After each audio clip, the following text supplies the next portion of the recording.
Salut tout le monde et bienvenue pour ce nouvel épisode de Série Talks. Alors aujourd'hui nous avons décidé de vous faire participer à notre vidéo en faisant un quiz sur la première et la seconde saison d'une des séries phares de Netflix, La Casa de Papel. N'oubliez pas de vous abonner à notre chaîne et de cliquer sur la cloche pour être informé des sorties de nos prochaines vidéos.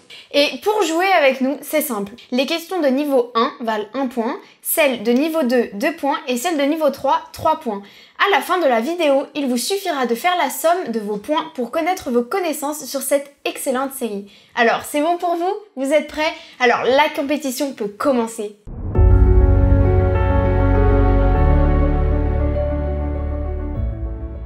On commence par le niveau 1. Chaque question vaut 1 point. Qui est à la tête de l'équipe de braqueurs? A. Berlin. B. Tokyo. C. Le professeur.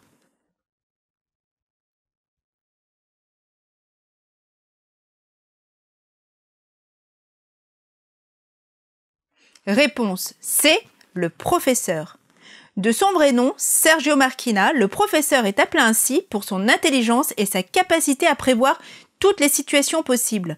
C'est lui, le cerveau du braquage, qui va proposer à notre bande de criminels ce casse absolument extraordinaire. Question 2. Combien de membres compose l'équipe de braqueurs du professeur au tout début de la série? A. 12 membres. B. 8 membres. C. 10 membres.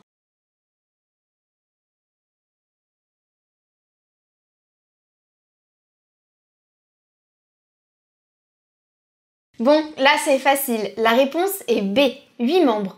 Nous avons Tokyo, Berlin, Helsinki, Nairobi, Moscou et son fils Denver, Rio et pour finir Oslo. Comme vous le savez probablement déjà, tous les membres portent le nom d'une ville pour respecter la première règle du professeur. Celle-ci interdit aux membres de connaître la véritable identité des autres braqueurs. Question 3. Quel est le plan du professeur? A. Braquer un fourgon blindé. B. Braquer la fabrique de la monnaie et du timbre. C. Braquer la plus grande bijouterie de Madrid.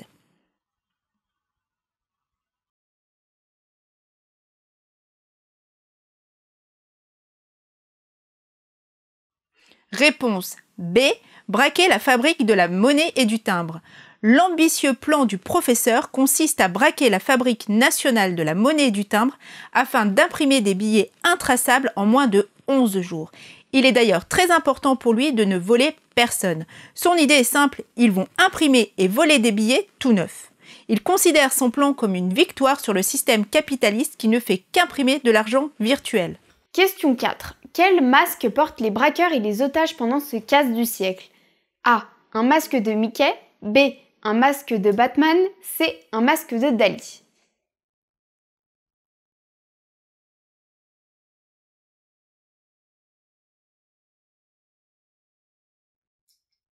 La réponse est C, un masque de Dali. Et oui, c'est bien un masque de l'artiste Salvador Dali que tout le monde porte dans la fabrique. Mais la panoplie ne serait pas complète sans la fameuse combinaison rouge. L'utilité de ce déguisement est de rendre impossible l'intervention de la police puisqu'il leur est impossible de distinguer les braqueurs des otages. Question 5. Quel est le nom du directeur de la fabrique? A. Arturo Roman. B. Pablo Ruiz. C. Miguel Fernandez.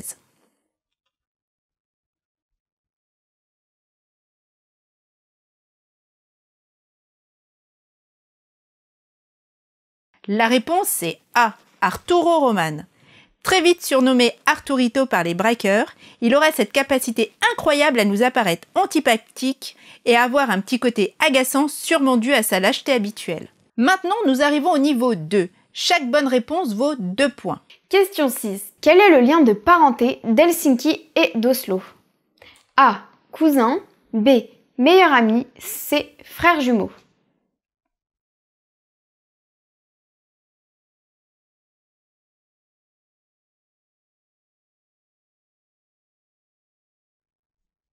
La réponse c'est B. Meilleur ami. Ce sont les gros bras de l'équipe. Ils ont fait la guerre, des braquages, de la prison ensemble. Ces deux-là sont très liés car ils partagent un passé difficile et violent. Leurs spécialités sont la force et la maîtrise du maniement des armes. À noter l'erreur de traduction dans la série. Ils ne sont pas frères jumeaux mais bien amis. Helsinki le dit lui-même à Arturo dans l'épisode 13 de la saison 1. Question 7. Où le professeur va-t-il emmener ses élèves pour leur apprendre son plan? A. Madrid. B. Tolède.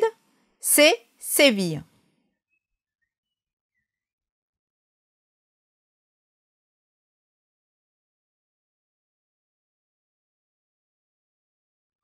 La réponse est B. Tolède. Effectivement, le professeur va réunir tous les braqueurs dans une maison à Tolède, à environ 70 km de Madrid, loin de l'agitation de la ville et de tout soupçon. Question 8. Qui est Monica Gastambide? A. Une otage. B. Une journaliste. C. Une inspectrice de police.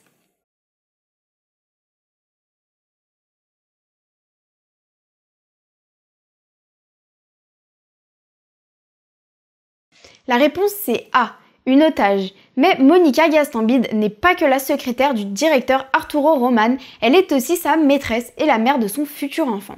Pendant le braquage, elle se rend compte quel type d'homme est réellement Arturo. Question 9. Qui est le meilleur ami de Raquel? A. Alex Pina. B. Alfonso Prieto. C. Angel Rubio.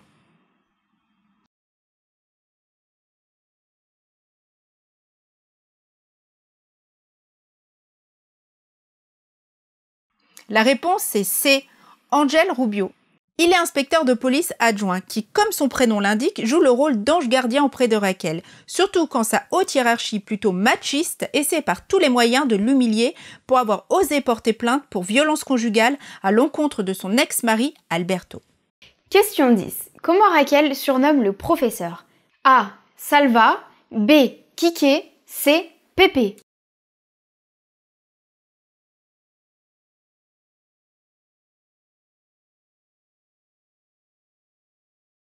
La réponse c'est A. Salva. Lorsqu'il rencontre l'inspectrice Murillo, le professeur lui donne une fausse identité afin d'être plus près de l'enquête sans se faire démasquer.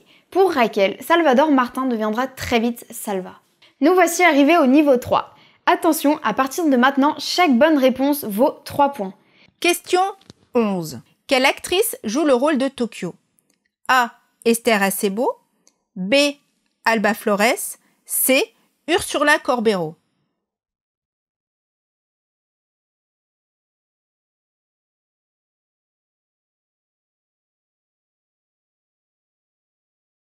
La réponse est C.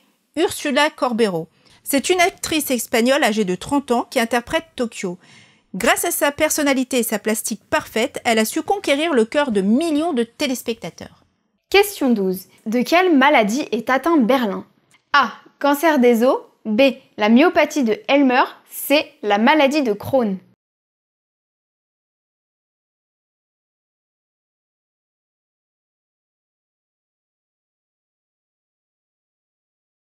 C'est la réponse B, la myopathie de Helmer. Il a une maladie neurodégénérative peu commune, la myopathie de Helmer, ce qui l'oblige à s'injecter chaque jour du rétroxyl, un médicament rare que l'on obtient sur commande pour calmer ses tremblements. C'est une maladie très agressive avec une espérance de vie allant de 14 à 25 mois. Question 13. Quel personnage a inspiré les scénaristes pour le rôle de Tokyo? A. Mathilda Lando. B. Mia Wallace. C. Monica Geller.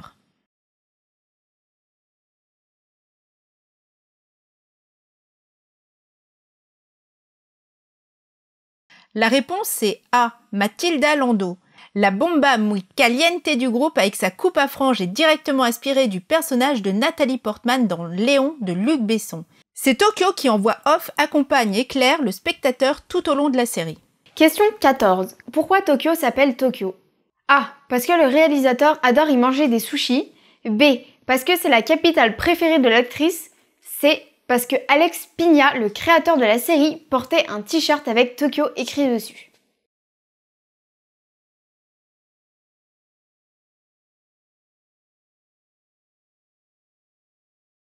La réponse c'est C.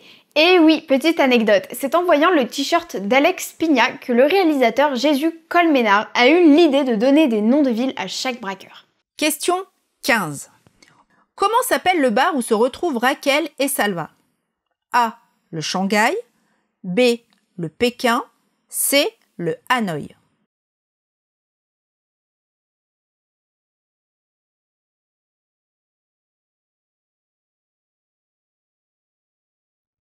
La réponse est C, le Hanoï.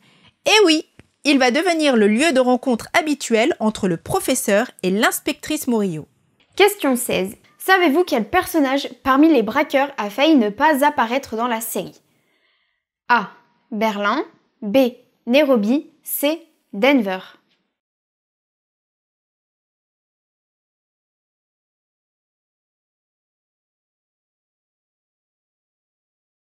La réponse c'est A. Berlin. Avoir un tel personnage dans le casting paraissait risqué et certains pensaient qu'il allait le retirer car il n'était pas assez moderne. Pourtant, Alex Pina, le créateur de la série, a cru bon de le laisser y figurer avec le succès qu'on lui connaît aujourd'hui. Et franchement, la chanson phare de la série aurait-elle eu autant de succès dans le monde sans l'interprétation culte par Berlin et le professeur? Voilà, nous arrivons à la fin de notre quiz, nous espérons qu'il vous a plu. Et n'oubliez pas de nous laisser votre score en commentaire. N'hésitez pas à vous abonner pour voir nos prochaines vidéos et à cliquer sur la cloche pour être averti dès leur sortie. On se quitte sur le champ des partisans, on vous embrasse et à très bientôt. La vida del profesor giraba en torno a una única idea. Mi sono alzato.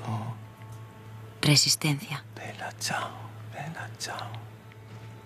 Su abuelo, que había resistido junto a los partisanos para vencer a los fascistas en Italia, le había enseñado esa La canción. mattina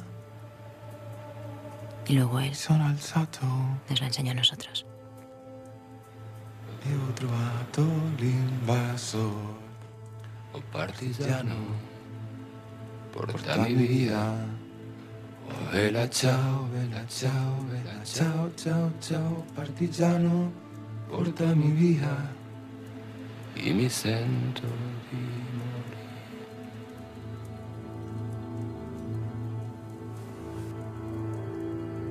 E se io muoio da partigiano, oh bella ciao, bella ciao, bella ciao, ciao, ciao. E se io muoio da partigiano, tu mi devi seppellire. E seppellire lassù in montagna. Oh bella ciao, bella ciao, bella ciao, ciao, ciao. E seppellire lassù in montagna sotto l'ombra di un bel fiore.